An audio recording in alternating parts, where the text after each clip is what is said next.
संभल में जो हुआ वो शायद ही हम, आप और उत्तर प्रदेश का कोई भी शख्स भुला पाए।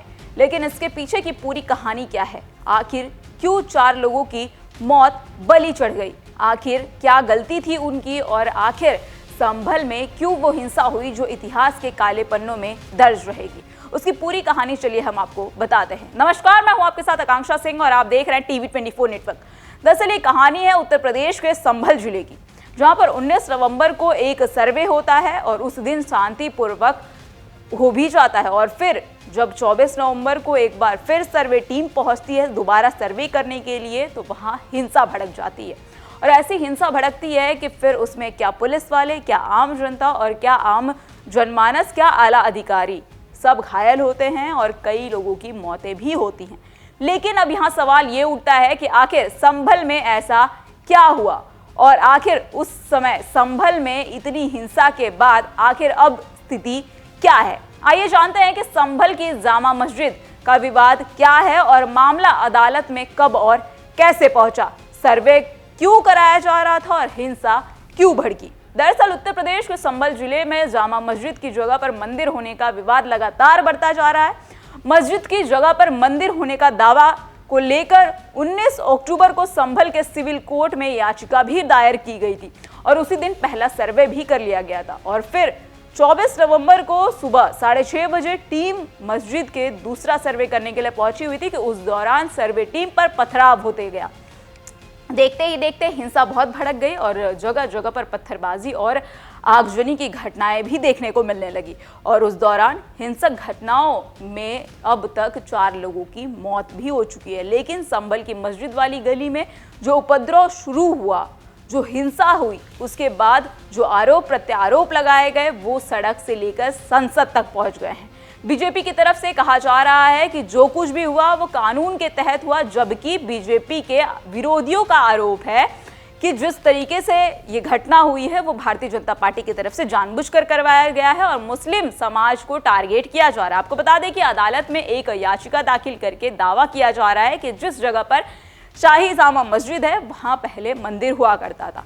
हिंदू पक्ष का दावा है कि ये जगह पहले श्री हरिहर मंदिर हुआ करती थी, जिससे बाबर ने 1529 में तोड़वाकर मस्जिद बनवा दिया था, जिसको लेकर 19 नवंबर को 8 लोगों ने संभल डिस्ट्रिक्ट कोर्ट में मजिस्ट्रेट को मस्जिद के खिलाफ याचिका दायर की थी। और संभल के शाही मस्जिद के खिलाफ याचिका दायर करने वाले याचिकाकर्ताओं में सबसे पहला नाम आता है सुप्रीम कोर्ट के वकील हरिशंकर जैन और उनके बेटे विष्णु शंकर जैन, जो कि ये दोनों ताजमहल, कुतुब मीनार, मथुरा, काशी और भोजशाला के मामले में भी देख रहे हैं।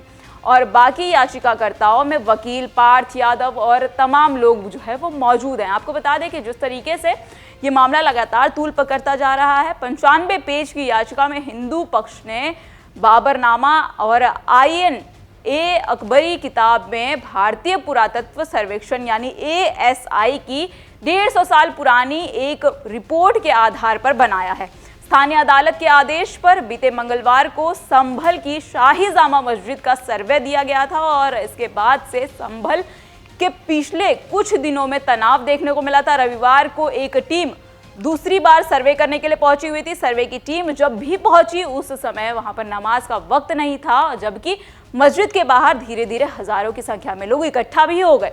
पुलिस ने लोगों को समझाया तो उसका विरोध शुरू हो गया और फिर संभल की शाही मस्जिद के पास बेकाबू हो चुकी भीड़ से पुलिस की तरफ से लगातार अपील की जाने लगी कि यहाँ पर शांति बनाए रखें, लेकिन ऐसा नहीं हुआ। और फिर जिला अदालत के आदेश पर रविवार को दोबारा मस्जिद के अंदर जब सर्वे का काम चल रहा था, इसी बीच बाहर भारी संख्या में भीड़ उमड़ आई और पुलिस पर पथराव और आगजनी करने लगी। उस गली में सन्नाटा पसरा हुआ था, घरों में ताला लग गया है और अब सुपरिटेंडेंट ऑफ पुलिस ने बताया है कि संभल तहसील में इंटरनेट भी बैन कर दिया गया और एक दिन के लिए बढ़ाया भी जा रहा है।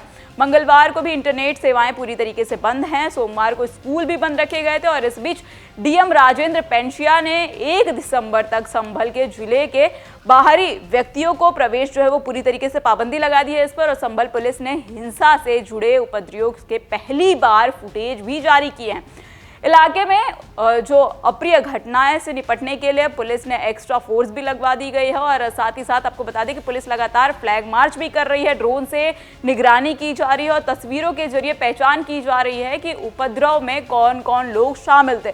और इसी बात की जांच भी की जा रही है कि कहीं उपद्रवी बाहर से तो नहीं आए गए थे, कहीं बुलाए तो नहीं गए थे। लेकिन इस पूरे मामले में राजनीति भी शुरू हो चुकी है, जहां संसद का शीतकालीन सत्र पहले दिन की अगर बात की जाए तो वहां हंगामा मच गया था सदन में और जोरदार हंगामा देखने को मिला इस मुद्दे को लेकर। जैसे ही सत्र शुरू हुआ था उसके बाद ही उसे 27 तारीख सुबह 11 बजे तक के लिए स्थगित कर दिया गया। वहीं दूसरी तरफ इस पर सियासत और साथ ही साथ जोरों शोरों से हो गई है और तमाम बड़े राजनीतिक चेहरे संभल में हुई हिंसा के खिलाफ बयानबाजी कर रहे हैं, बीजेपी को घेरने का काम कर रहे हैं और इसी के साथ ही साथ संभल के सांसद और उनके बेटे के खिलाफ एफआईआर भी दर्ज कर लिया गया है। संभल के हिंसा का ये मामला लगातार बढ़ता जा रहा है और इस पर आज राजनीति हो रही है, कल भी होगी और शायद हमेशा होती रहेगी। लेकिन अब इसके साथ ये घटना कई सारे गंभीर सवाल भी खड़े करती है और इसी के साथ आपको हम यहाँ पर छोड़कर जा रहे हैं। लेकिन ऐसी देश और दुनिया की तमाम खबरें देखने के लिए बने रहें हमारे TV24 नेटवर्क के साथ। और इस खबर को अगर आप हमारे YouTube पर देख रहे हैं तो हमारे बेल आइकन को दबाना बिल्कुल मत भूलिएगा और चैनल को सब्सक्राइब कर लीजिएगा। और अगर इस खबर को आप फेसबुक पर देख रहे हैं तो फेसबुक पेज को फॉलो, लाइक, शेयर और कमेंट जरूर करिएगा। तब तक के लिए नमस्कार।